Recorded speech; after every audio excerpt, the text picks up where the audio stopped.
आज जो artificial intelligence systems हम यूज कर रहे हैं वो अनबिलीवेबल हद तक पावरफुल हैं।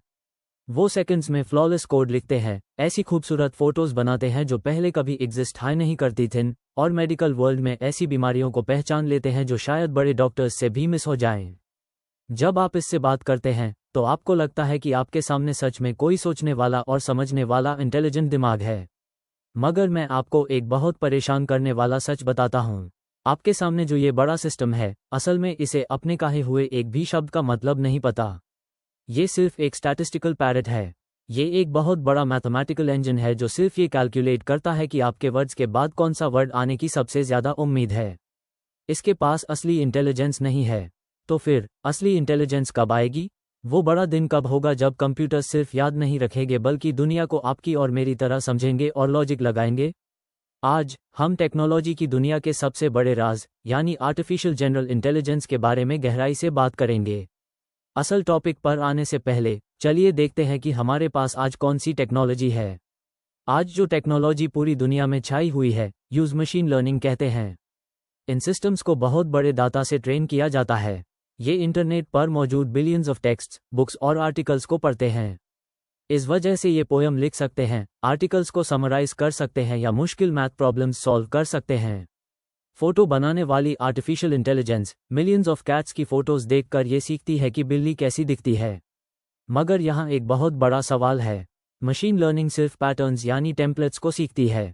ये रूल्स को ढूंढती है और उनकी नकल करती है, मगर इसके पीछे असली दुनिया का कोई मॉडल नहीं है।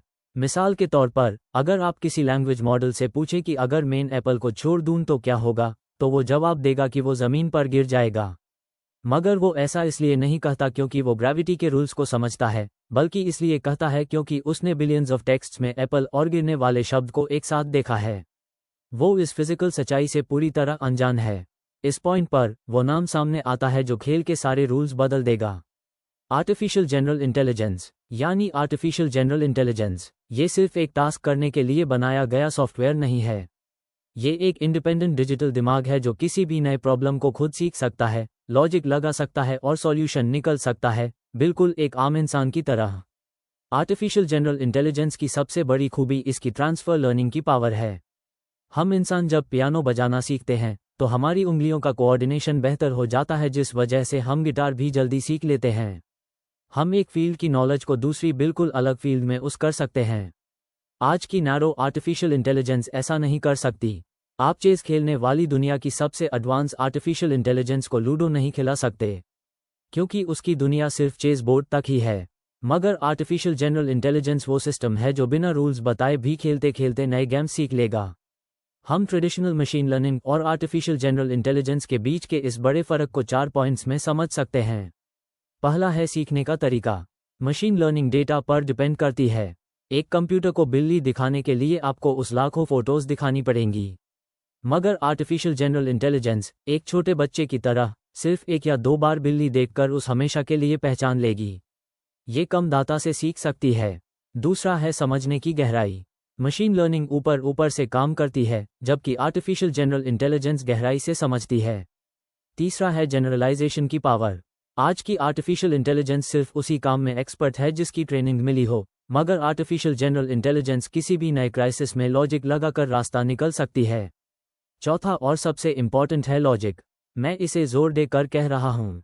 आज के मशीन लर्निंग एल्गोरिदम्स सिर्फ अच्छे से याद रखते हैं, मगर आर्टिफिशियल जनरल इंटेलिजेंस सच में समझती है। तो फिर आर्टिफिशियल जनरल इंटेलिजेंस ऐप तक क्यों नहीं बनी? क्योंकि हमारे सामने इंजीनियरिंग की बहुत बड़ी दीवारें हैं। पहली दीवार है वर्ल्ड मॉडल की कमी। आज के सिस्टम्स फिजिकल दुनिया के रूल्स, वजन, वक्त या जगह को महसूस नहीं कर सकते। दूसरी दीवार है कॉजालिटी यानी वजह और नतीजे का प्रॉब्लम। आर्टिफिशियल इंटेलिजेंस वजह और नतीजे को जोड़ नहीं सकती। वो सिर्फ ये देखती है कि 2 चीज़ें एक साथ हो रही हैं।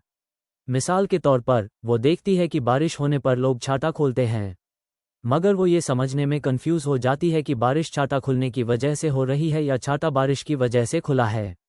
तीसरी कमी है लॉन्ग टर्म प्लानिंग। जब आप आर्टिफिशियल इंटेलिजेंस को कोई 10 स्टेप्स वाला मुश्किल काम देते हैं तो वो तीसरे स्टेप के बाद हलुसिनेट करने लगती है और लॉजिक खो देती है। चौथी दीवार है मेमोरी। आज के सिस्टम्स बात खत्म होते हाई रीसेट हो जाते हैं। उनके पास कोई परमानेंट होश या कॉन्शियसनेस नहीं है। और पांचवी सबसे बड़ी प्रॉब्लम है एनर्जी एफिशिएंसी। एक आर्टिफिशियल इंटेलिजेंस मॉडल को ट्रेन करने के लिए बड़े डम्स की बिजली और हज़ारों सर्वर्स चाहिए होते हैं। मगर आपका इंसानी दिमाग, जो ये सारे मुश्किल काम सेकंड्स में करता है, वो सिर्फ 20 वॉट की एनर्जी पर चलता है, यानी सिर्फ एक छोटे बल्ब जितनी बिजली पर। साइंटिस्ट इन बड़ी दीवारों को गिराने के लिए नए रास्ते ढूंढ रहे हैं।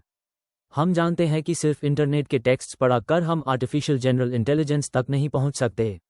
सबसे पहले आर्टिफिशियल इंटेलिजेंस को दुनिया का मॉडल सिखाया जा रहा है। इसके लिए सिस्टम्स को 3D सिम्युलेशंस में डाला जा रहा है जहां फिजिक्स के रूल्स काम करते हैं। दूसरा बड़ा स्टेप है लॉजिक और स्टैटिस्टिक्स को मिलाना। सिर्फ डीप लर्निंग के बजाय ऐप सिंबॉलिक आर्टिफिशियल इंटेलिजेंस को इन सिस्टम्स में जोड़ा जा रहा है। मगर सबसे एक्साइटिंग रास्ता है रोबोटिक्स। किसी सॉफ्टवेयर को दुनिया के रूल्स सिखाने के लिए सिर्फ पढ़ना काफ़ी नहीं है। यूज छू कर देखना, गिरना, उठना और वजन महसूस करना होगा। आप सिर्फ किताब पढ़कर स्विमिंग नहीं सीख सकते, आपको पानी में उतरना ही होगा।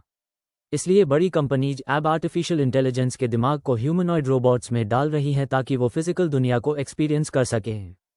तो हम इस टेक्नोलॉजिकल भगवान के जन्म के कितने करीब हैं? अगर मीडिया की बातों को छोड़ दें, तो असली साइंटिस्ट्स का मानना है कि आर्टिफिशियल जनरल इंटेलिजेंस अगले 10 से 30 सालों में आ सकती है। ये वक्त इतना लंबा इसलिए है क्योंकि इससे बनाने के लिए कोई एक पीस मिसिंग नहीं है। ये सिर्फ प्रोसेसर की पावर बढ़ाने से सॉल्व नहीं होगा। इसके लिए neuroscience, computer engineering, quantum physics और फिलॉसफी को मिलकर एक साथ रेवोल्यूशन लाना होगा। बहुत सारी अलग अलग प्रॉब्लम्स का एक जगह मिलना ज़रूरी है। और जब वो दिन आएगा जब आर्टिफिशियल जनरल इंटेलिजेंस लैब से निकलकर इंटरनेट से जुड़ जाएगी, तो हमारी दुनिया हमेशा के लिए बदल जाएगी। ये सिर्फ एक नया फ़ोन आने जैसा नहीं होगा। ये इंसानियत की आखिरी सबसे बड़ी इन्वेंशन हो सकती है। अगर पॉजिटिव साइड देखें तो साइंस की रफ्तार अनबिलीवेबल हो जाएगी। कैंसर जैसी बीमारियों का इलाज कुछ ही महीनों में निकल सकता है। क्लाइमेट चेंज को ख़त्म करने के नए एनर्जी सोर्सेज इन्वेंट हो सकते हैं। इंसान एक ऐसी दुनिया में कदम रख सकता है जहां किसी चीज़ की कमी नहीं होगी। मगर इसके रिस्क भी उतने ही बड़े हैं। एक ऐसा सिस्टम जो इंसान का हर काम सेकंड्स में और जीरो कॉस्ट पर कर सके, वो पूरी दुनिया की इकोनॉमी को क्रैश कर सकता है। बहुत सारी जॉब्स खत्म हो सकती हैं, मगर बेरोजगारी शायद सबसे छोटी प्रॉब्लम होगी। असली और सबसे खतरनाक प्रॉब्लम है कंट्रोल का प्रॉब्लम। आप एक ऐसी चीज़ को कैसे कंट्रोल करेंगे जो आपसे हज़ारों गुना ज़्यादा इंटेलिजेंट है, जो कभी थकती नहीं, जिसके पास कोई इमोशंस नहीं है और जो सेकंड्स में बिलियंस ऑफ डेटा प्रोसेस कर सकती है? इस सिस्टम के मकसद कौन तय करेगा? अगर आर्टिफिशियल जनरल इंटेलिजेंस के गोल्स इंसानियत की वैल्यूज़ के साथ सही तरह से मैच नहीं हुए, तो हमारी भलाई के लिए बनाया गया एक टास्क ही इंसानियत का अंत कर सकता है। अगर हमने यूज़ कमांड दिया कि दुनिया को कैंसर से बचाओ, तो हो सकता है वो कैंसर सेल्स को मरने के बजाय कैंसर पैदा करने वाली असली वजह, यानी इंसानों को ही ख़त्म करने का फैसला कर ले। नतीजा ये है कि आज हम जिस आर्टिफिशियल इंटेलिजेंस को सब समझने वाला समझते हैं, वो असल में कुछ नहीं समझती। असली आर्टिफिशियल जनरल इंटेलिजेंस अभी यहाँ नहीं है, मगर हम उसके आने की आहट सुन सकते हैं। साइंटिस्ट्स हर दिन इस पजल को जोड़ रहे हैं, और जब ये पजल पूरा होगा, तो असली सवाल ये नहीं होगा कि टेक्नोलॉजी कितनी एडवांस हो गई है। असली सवाल ये होगा कि क्या इंसान इस बड़ी ताकत को अपने ईगो और जंगों के लिए यूज़ करेगा, या पूरी दुनिया को बचाने के लिए। फ्यूचर टेक्नोलॉजी का नहीं, बल्कि कंट्रोल और एथिक्स का मामला है। तो आपका क्या ख्याल है? क्या इंसान अपने से ज़्यादा इंटेलिजेंट चीज़ बनाकर यूज़ कंट्रोल कर पाएगा? अपने थॉट्स कमेंट्स में बताएं। फ्यूचर के ऐसे ही राज जानने के लिए चैनल को सब्सक्राइब करना ना भूलें।